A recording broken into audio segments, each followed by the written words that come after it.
আমাদের সমস্ত হিন্দু সনাতনীরা জানেন যে প্রত্যেকেই অন্তত একবার গয়াধামে গিয়ে থাকে। যারা দেখবেন বিভিন্ন অমৃত্যুতে মরে, মানে যারা বিভিন্ন রকম স্বাভাবিকভাবে মারা যায় না, তাদের কিন্তু আত্মা, অতৃপ্ত আত্মা মানে স্বাভাবিকভাবে মুক্তি পায় না। তখন হচ্ছে আমাদের ব্রাহ্মণ বা পৌরাণিকভাবে একটা কথা আছে, তাদের আত্মাকে শান্তি পাওয়ার জন্য গয়াধামে গিয়ে আমাদের সেই মানুষের প্রতি একটা পিণ্ডদান করতে হয়। আজকের ভিডিওয় একটু জানা যাক এই গয়াধামটা কিভাবে তৈরি হলো বা কিভাবে হলো, আর এভাবে মানে গয়াটা কিভাবে সৃষ্টি হলো বা এর পিছনে পৌরাণিক কাহিনী কি। চলুন আজকে বেঙ্গলি স্বাস্থ্য কথায় আপনাদের সাথে আমি আছি পুষ্পেন্দু। আজকে এই তথ্য নিয়ে কিছুটা আলোচনা করা যাক। গয়াসুরের পবিত্র দেহ থেকে তৈরি হয় পবিত্র গয়াধাম। আর এই গয়াসুরের কাহিনী হিন্দু পুরাণে একটি অত্যন্ত গুরুত্বপূর্ণ এবং মর্মস্পর্শী আখ্যান, যা মূলত বায়ু পুরাণে বিস্তারিতভাবে বর্ণিত আছে। এই কাহিনীর মূল বিষয় হলো একজন অসুর হয়েও গয়াসুরের চরম বিষ্ণুভক্তি এবং তার আত্মত্যাগের মাধ্যমে তীর্থস্থান গড়ে ওঠার কাহিনী। গয়াসুরের তপস্যা ও বর প্রাপ্তি। প্রাচীনকালে গয়াসুর নামে এক মহাবলশালী অসুর ছিলেন।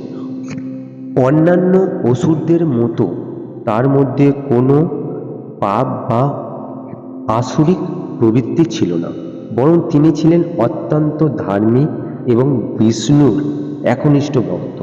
তিনি পৃথিবীর সমস্ত জীবের মুক্তির জন্য তপস্যা করার সিদ্ধান্ত নেন।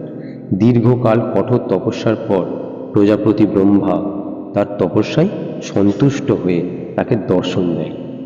গয়াসুর ব্রহ্মার কাছে এই বর চান যে তার দেহ যেন ত্রিভুবনের মধ্যে সবচেয়ে পবিত্র হয়ে ওঠে। এমন বর পেলে যে কোনো জীব তাকে দর্শন বা স্পর্শ করলেই যেন পাপমুক্ত হয়ে সরাসরি স্বর্গে বা বৈকুণ্ঠ লাভ করতে পারে। ব্রহ্মা আর এই বর মঞ্জুর করে তাকে তথাস্তু বলে তাকে বরটা দেন। এবার দেবতাদের সংকট এবং সমাধান। ব্রহ্মার বর পেয়ে গয়াসুর যখন পৃথিবীর ওপর দিয়ে বিচরণ শুরু করে, মানে হাঁটা, চারিদিকে ঘোরা ঘুরছে, তখন তার দেহ স্পর্শে বা দর্পণ মানে দেখে পাপীরাও অনায়াসে স্বর্গলাভ করতে শুরু করে। এর ফলে স্বর্গে অকারণে ভিড় বেড়ে যায় এবং যমলোক শূন্য হয়ে পড়ে। দেবতারা এই পরিস্থিতি দেখে চিন্তিত হয়ে পড়েন। তারা বুঝতে পারেন এভাবে চলতে থাকলে সৃষ্টিতে ভারসাম্য থাকবে না। দেবতারা তখন এই সমাধান চেয়ে বিষ্ণুর কাছে যান। বিষ্ণু এই সমস্যার সমাধানে এক কৌশল অবলম্বন করেন। তিনি গয়াসুরের কাছে গিয়ে বলেন যে দেবতাদের যজ্ঞ করার জন্য একটি অত্যন্ত পবিত্র স্থানের প্রয়োজন। বিষ্ণু গয়াসুরকে তার পবিত্র দেহ যজ্ঞের স্থান হিসাবে দান করতে অনুরোধ করেন। এবার গয়াসুরের আত্মত্যাগ এবং গয়া তীর্থের উৎপত্তি এই স্থান থেকেই শুরু হয়। সেই কাহিনীটি এবার জানা যাক। গয়াসুর বিষ্ণুর কথায় অত্যন্ত আনন্দিত হন। তিনি এই মহৎ যজ্ঞের জন্য নিজের বিশাল দেহ দান করতে রাজি হন। গয়াসুর একটি বিরাট শিলাখণ্ডে মাথা রেখে শুয়ে পড়েন এবং তার বিশাল দেহ পঞ্চক্রোশব্যাপী বিস্তৃত হয়, মানে 5 ক্রোশ বড় ওনার দেহ ছিলেন।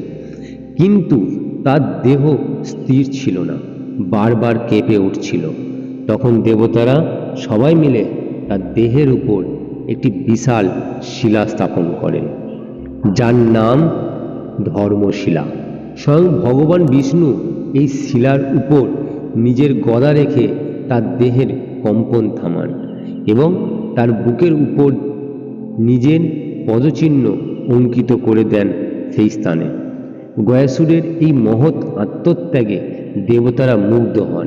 গয়াসুর তখন দেবতাদের কাছে প্রার্থনা করেন যে তার দেহের উপর যে স্থানে বিষ্ণুর পদচিহ্ন অঙ্কিত হয়েছে এবং সেখানে যজ্ঞ করা হয়েছে, সেই স্থানটি যেন ত্রিলোকের মধ্যে শ্রেষ্ঠ তীর্থস্থান হিসেবে পরিচিত হন। তিনি আরও বর চান যে যে কেউ এই স্থানে এসে তার পূর্বপুরুষের উদ্দেশ্যে পিণ্ডদান বা শ্রাদ্ধ করবে তার পূর্বপুরুষরা যেন মুক্তি লাভ করে, সরাসরি বৈকুণ্ঠে যেতে পারে।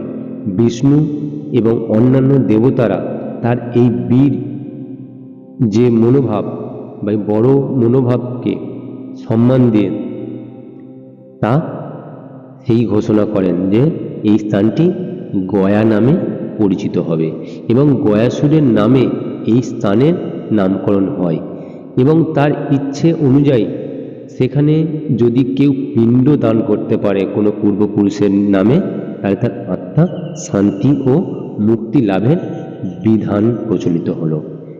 এভাবেই এক পরম ভক্ত অসুরের আত্মত্যাগের মধ্য দিয়ে গয়া তীর্থক্ষেত্রের সৃষ্টি হয়েছিল।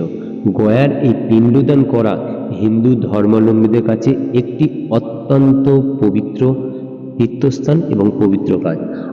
আপনারা অনেক জায়গায় শুনে থাকবেন যে যদি কেউ মারা যায় তার সেই পিণ্ডটি যদি গয়াতে গিয়ে পিণ্ডদান দেয় তার কিন্তু মুক্তি পায়, সেই আত্মা মুক্তি পায়।